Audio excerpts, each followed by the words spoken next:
Welcome to another episode of What Are You Reading? What Are You Writing? I'm Karen E. Osborne. I hope you know that by now. I hope that you have been following this series and buying books and reading and kind of getting out of your comfort zone.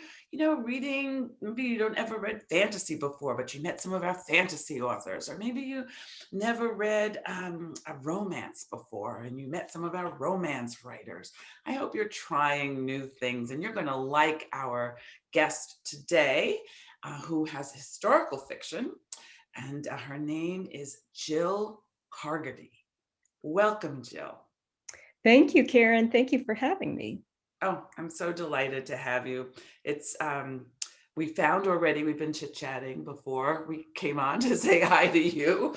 And so we found the little different things that we have in common, our lives that almost crossed, which is always fun. So Jill, we're going to hear all about your writing and your first book and whether you're working on something else. But we like to start with a book recommendation. So could you recommend something to our audience? Sure. One book that I recently read, it's actually nonfiction, I really enjoyed. Bad Blood: Secrets and Lies at a Silicon Valley Startup by Carreyrou. And it follows the story of Theranos and Elizabeth Holmes, who was the CEO of that company that purported to make a test, a sort of a blood test that would, with a single prick, could test you for hundreds of diseases, basically. And of course, unfortunately, that turned out to be false. But many investors were lured by the promise of Theranos, and big investors, big names like Larry Ellison from Oracle, even George Shultz, the former Secretary of State. And they were kind of conned by this CEO and her partner / co-founder. So it was a really, John Carreyrou is a journalist. It was a really fascinating read about the inside scoop of how this all went down. So I would recommend that. I think it came out in 2018, 2019. It did win an award too for good journalism that year. Sounds like it's almost like a mystery story. It actually, yes, it almost reads like a mystery in the way it unfolds. It's very fascinating. Yeah. Excellent. And do you have another recommendation? I do. Another book I recently read was called Miracle Creek by Angie Kim. And it's sort of a legal thriller, a modern day legal thriller. It talks about it involves, I should say, a pressurized oxygen chamber. A family from South Korea, immigrants, are running this chamber, and it's a courtroom drama. So some of these things are flashbacks, but it purportedly cures kids with autism, even couples with infertility problems, until there's an explosion and a couple of people died because from a fire who are trapped inside the oxygen chamber. And then it goes into the courtroom drama of who did it. Very interesting. And, it talks about, it deals with the immigrants in this country. So it has that aspect, which is interesting. And, the sense of belonging and even children with families with disabilities and how do they cope. So again, a very interesting, fascinating read. It's fiction. So it came out, I think, last year. Yeah, I believe it was last year or the year before. I just read it this year. Excellent. I just started reading Four Winds. Oh, by Kristen Hanna. Yes, because I loved her first book so much. The Nightingale, or? Yes. Yeah, I really liked The Nightingale. Oh my gosh, that book was so powerful. And I'm only into like the first chapter and I'm already so darn hooked. When writing is done well, you know it. You already care about this character. You already want to know what's going to happen, and you're only on page 10. And Or, sometimes there are books that, you know, um, you have to kind of push yourself to keep To going. finish reading. Yeah. Well, Four Winds is definitely on my to read list on Goodreads. I mean, I don't know if you're on Goodreads too, Yes. but Yes. yeah, it's fantastic to just keep a running list of what you want to read, and then I just go to the library or reserve books from the library based off of my Goodreads list, and so that's one of them because I know it just came out right Yes. last month or two. Yes. It just came out and it's already number 4 or something on the New York Times bestseller list. Something we both aspire to, but Yes, yes, knock on wood, one of these we days. just keep going. We just keep going.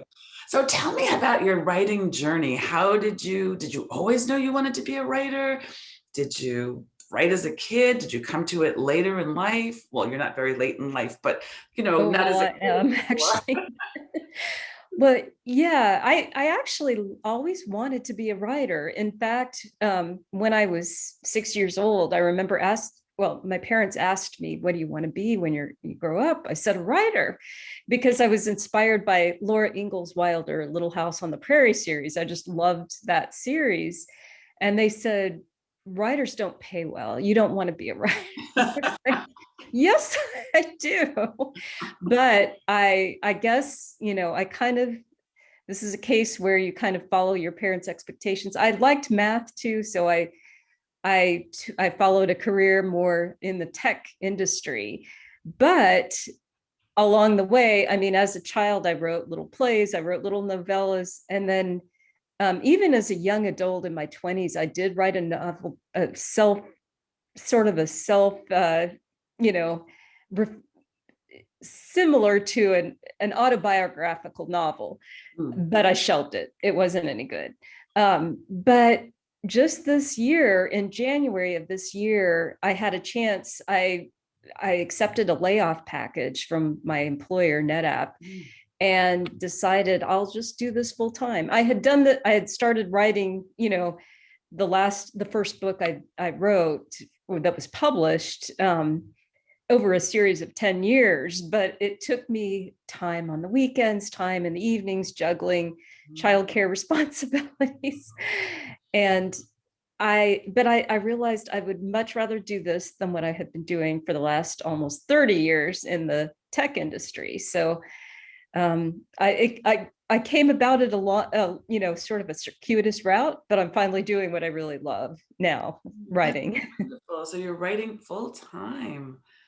Well, I'm more of a morning person, so I have to say most of my writing is in the morning, and then in the afternoons, I read a lot, or I'm doing some other things too, sort of juggling other activities. Yeah. It's only been a few months, but I've really enjoyed it so far. Yeah. Well, I too, I had a very, very busy career and I traveled 4 days a week, every week, month after month. And I loved my life. I loved what I was doing and I loved all the places I was going. But I had to write on the airplane or in the Delta Club and so it's Napkins. pandemic has given me this gift of I know it's a terrible pandemic and I know many, many people suffered, and I don't mean to minimize that at all. It has also given people opportunities. Yeah, And yeah, absolutely. I've been writing so much more. And I love, I have Yeah. lots of other things like you in my life, but it's so great to be able to write every day. Oh, absolutely. Yeah. And yeah, you're right. It's kind of I mean, like you said, the pandemic, despite all the terrible side effects, has had, I mean, I guess it's enabled people to be a little more introspective too, and do things, have some more time that maybe we wouldn't have had otherwise. So, yeah, I mean, I'll still be relieved when we're all out of it. Things are completely back to normal, but yeah, it hasn't been without its positive turns, I guess you could Yeah. say. And, disruption, which this has been, it does make people more reflective. It does give Mhm, people a chance to just think about, you know, being different, doing something different, trying something different, you know. mhm. So here we are. So tell me about Waltz in Swing Time. It's so Walton Swing Time is it's a novel, historical novel, loosely based on my maternal grandmother's life, but the majority of it is fictionalized, of course. It alternates between, it's a dual timeline story, so it alternates between the quote present in 2006, when the main character Irene Larson is in a nursing home somewhere in the Pacific Northwest, and then it goes back to the 1930s, where she's growing up on a farm in Utah during the Depression. So her main passion as a child growing up, we meet her when she's about 15 years old, is to become a musician. She loves playing piano. A a nearby family's farm is foreclosed, and her brother marries the daughter of this family, and the daughter comes to live with them. And the daughter, May, begins to teach Irene how to sing. So she starts, because May herself used to be in school musicals, but now as a married woman, she's had to drop out of school. But Irene starts to win leading roles in musicals thanks to May's encouragement and teaching.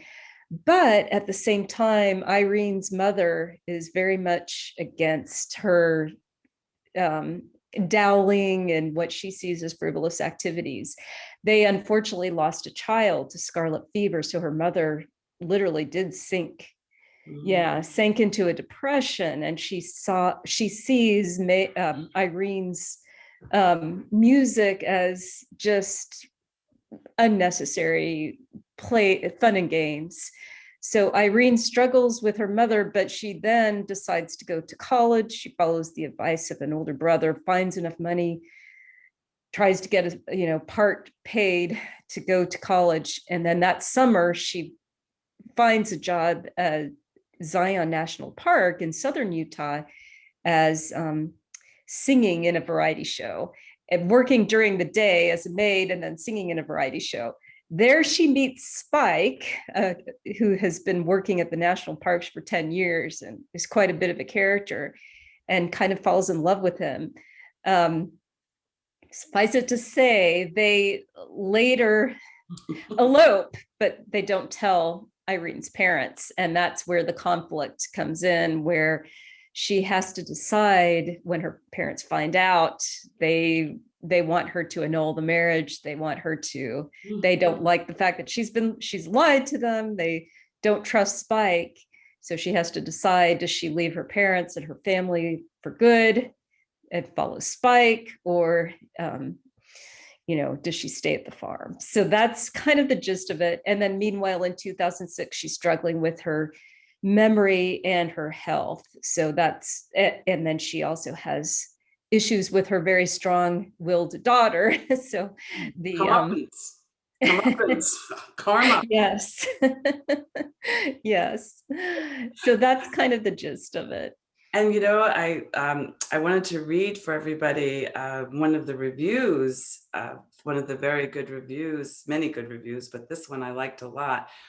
So it is a reflective tale of growing up creative in a stifling environment and finding true love, which is Thank you. Yes. Yeah, that was a very nice. So now that you have time, what are you working on?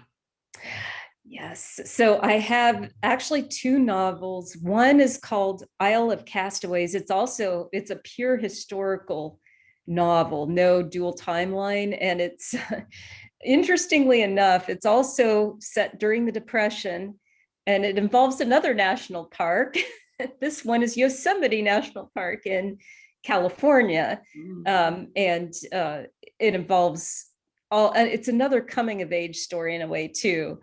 That one I've had beta readers. I've finished editing it, had beta readers read over it, trying to see where it'll go before, which avenue to take to get it published. Yes. I hope Black Rose writing would be an option. And then I just finished a contemporary novel called A Nebulous Startup that follows a fictional tech company in Raleigh, Durham, North Carolina, follows 4 characters, 20-something woman, 30-something man, 40-something woman, 50-something man from different walks of life, different backgrounds as their management team. They're navigating the pitfalls of their management team's ambition and greed, and someone dies, a director dies, not it's not a mystery, but and some secrets unravel. So that's kind of the latest novel, but it might be a while to edit it. It does Gonna take find beta time, readers. doesn't it? It does. It's so funny. People ask me, they say, how long did it take you to write your first novel? And I said, I got it done in about a year. But then it took That's me 10 good. years after that, Oh, to edit. rewriting and editing, because I didn't know anything in the beginning, it wasn't very good in the Exactly. beginning.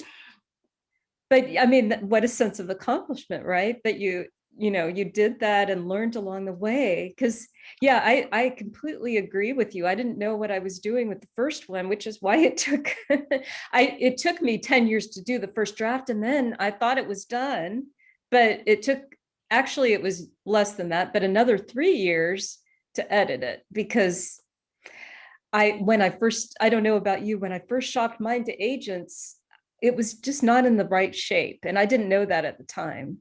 Same thing. I didn't know that at the time. And I thought that you could ask agents and other people to just give you feedback, like just help me. Well, no, Right. that's not, that's not how they see their jobs. Right. So then I had to cultivate beta readers. I had to cultivate, join writing groups and get input in different ways. And I've Yeah. probably taken more writing courses than, I could probably have a PhD in something else, the amount of time I've put in, but it's good. It's a wonderful life, isn't it? To be around Yeah. Oh, absolutely. Doing what you love what you and love. meeting new people. I mean, that's great that you're in writers groups too. That's my next plan, is once, maybe even during the pandemic, find a writers group. I was in one many years ago, and then it kind of fell off, and I'd like to get back in that. That has made such a difference for me. And 2 of the women that I still write with, I wrote with and they're in Australia, and I wrote with Oh, them for over 15 years. oh And my when my gosh. book came out, we went to Australia and I met them in person How for the cool. first time, which was so cool. So if our audience wanted to find you, they wanted to find out more about you, more about your book, um, where could they go? What's your social media? Sure. Yeah, I have a website. It's www.jillcaugherty.com. And I have a little blog there, although I haven't written in my blog in a couple of months. I probably need to. And then I'm on Twitter. Jill Caugherty is my handle. And then LinkedIn and Facebook as well. Those are my main social media outlets. Excellent, excellent. Well, I will look for you on all 4, and I Well, thank hope you. you guys will too. I hope you will go to Jill's webpage. I hope you will buy her book and look for her next books, which are sure to come out. You'll be able to know how they're progressing, and they'll come out. So thank you so much for watching us, and I look forward to seeing you next time. Well, what are you reading? What are you writing?